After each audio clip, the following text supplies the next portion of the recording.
ಇವತ್ತಿನ ವಿಡಿಯೋದಲ್ಲಿ ರುಚಿಯಾದ ಹಾಗೆ ತುಂಬಾನೇ ಸುಲಭವಾದ ವಿಧಾನದಲ್ಲಿ ಬೆಂಡೆಕಾಯಿ ಸಾಂಬಾರ್ ಮಾಡೋದನ್ನ ತೋರಿಸ್ತಾ ಇದ್ದೀನಿ. ಬನ್ನಿ ಹೇಗೆ ಮಾಡೋದು ಅಂತ ನೋಡೋಣ.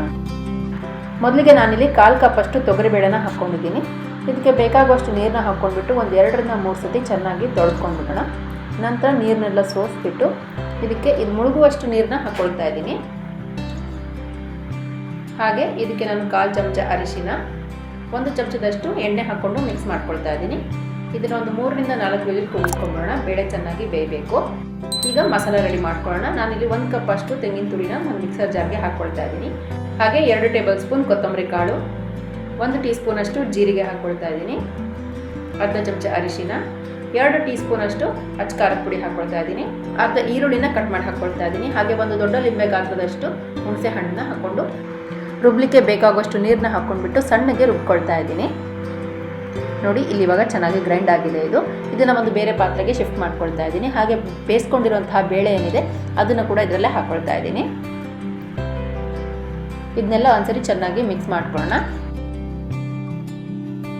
ಇದು ನೋಡಿ, ಇವಾಗ ದಪ್ಪ ಇದೆ ಇದು. ಸೊ ಇದಕ್ಕೆ ನಮಗೆ ಕನ್ಸಿಸ್ಟೆನ್ಸಿಗೆ ಎಷ್ಟು ಬೇಕೋ ಅಷ್ಟು ನೀರನ್ನ ಹಾಕ್ಕೊಳ್ತಾ ಇದ್ದೀನಿ. ಕನ್ಸಿಸ್ಟೆನ್ಸಿ ಸ್ವಲ್ಪ ತೆಳುವಾಗೇ ಇರಲಿ. ಬೇಳೆ ಹಾಕಿರೋದ್ರಿಂದ ಕುದೀತಾ ಅದು ದಪ್ಪ ಬರುತ್ತೆ. ಹಾಗೆ ಇದಕ್ಕೆ ನಾನು ರುಚಿಗೆ ತಕ್ಕಷ್ಟು ಉಪ್ಪನ್ನ ಹಾಕ್ಕೊಂಡ್ಬಿಟ್ಟು ಇದನ್ನು ಒಂದ್ಸತಿ ಕುದಿಸ್ಕೊಳ್ತಾ ಇದ್ದೀನಿ. ಮೀಡಿಯಂ ಫ್ಲೇಮಲ್ಲಿಟ್ಟು ಇದನ್ನು ಚೆನ್ನಾಗಿ ಕುದಿಸ್ಕೊಳ್ಳೋಣ. ಇದು ಇವಾಗ ಚೆನ್ನಾಗಿ ಕುದೀತಾ ಇದೆ. ಒಂದ್ಸತಿ ಮಿಕ್ಸ್ ಮಾಡ್ಕೊಳ್ಳೋಣ. ಮಸಾಲ ಎಲ್ಲ ಒಂದ್ಸತಿ ಚೆನ್ನಾಗಿ ಕುದಿ ಬಂದ ನಂತರ ಇದಕ್ಕೆ ನಾನು ಕಟ್ ಮಾಡ್ಕೊಂಡಿರುವಂತಹ ಬೆಂಡೆಕಾಯಿನ ಹಾಕ್ಕೊಳ್ತಾ ಇದ್ದೀನಿ. ನೋಡಿ, ಇಲ್ಲಿ ಬೆಂಡೆಕಾಯಿನ ನಾನು ಇಷ್ಟುದ್ದ ಕಟ್ ಮಾಡಿ ಇಟ್ಕೊಂಡಿದ್ದೀನಿ. ಇದನ್ನು ನೀವು ಬೇಕಿದ್ದರೆ ಫ್ರೈ ಮಾಡ್ಕೊಳ್ಬೋದು, ಹಾಗೆ ಕೂಡ ಹಾಕ್ಕೊಳ್ಬೋದು. ನಾನಿಲ್ಲಿ ಫ್ರೈ ಮಾಡ್ಕೊಂಡಿಲ್ಲ, ಹಾಗೇ ಹಾಕ್ಕೊಳ್ತಾ ಇದ್ದೀನಿ ಡೈರೆಕ್ಟಾಗಿ. ಹಾಕ್ಕೊಂಡ್ಮೇಲೆ ಒಂದ್ಸತಿ ಚೆನ್ನಾಗಿ ಮಿಕ್ಸ್ ಮಾಡಿಬಿಟ್ಟು 2 ಕುದಿ ಬರ್ಸ್ಕೊಳ್ಳೋಣ ಮೀಡಿಯಂ ಫ್ಲೇಮಲ್ಲಿ ಇಟ್ಕೊಂಡು. ತುಂಬ ಬೇಯಬೇಕಂತಿಲ್ಲ. ಬೆಂಡೆಕಾಯಿ ತುಂಬ ಬೇಗನೆ ಬೆಂದೋಗುತ್ತೆ. ಜಾಸ್ತಿ ಬೇಯಿಸಿದರೆ ಅದು ಮೆತ್ತಗಾಗೋಗುತ್ತೆ.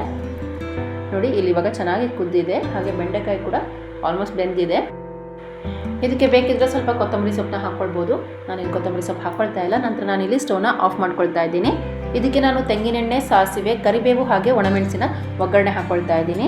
ಎಲ್ಲದನ್ನು ಮಿಕ್ಸ್ ಮಾಡ್ಕೊಳ್ಳೋಣ. ತುಂಬಾ ರುಚಿಯಾಗಿರುತ್ತೆ. ನೀವು ಇದನ್ನು ಒಮ್ಮೆ ಟ್ರೈ ಮಾಡಿ ನೋಡಿ ಹೇಗಾಗಿದೆ ಅಂತ ನನಗೆ ಕಾಮೆಂಟ್ಸಲ್ಲಿ ತಿಳಿಸಿ. ನಿಮಗೆ ಈ ವಿಡಿಯೋ ಇಷ್ಟ ಆಗಿದ್ರೆ ಲೈಕ್, ಶೇರ್, ಕಾಮೆಂಟ್ ಮಾಡೋದನ್ನು ಮರಿಬೇಡಿ. Thank you.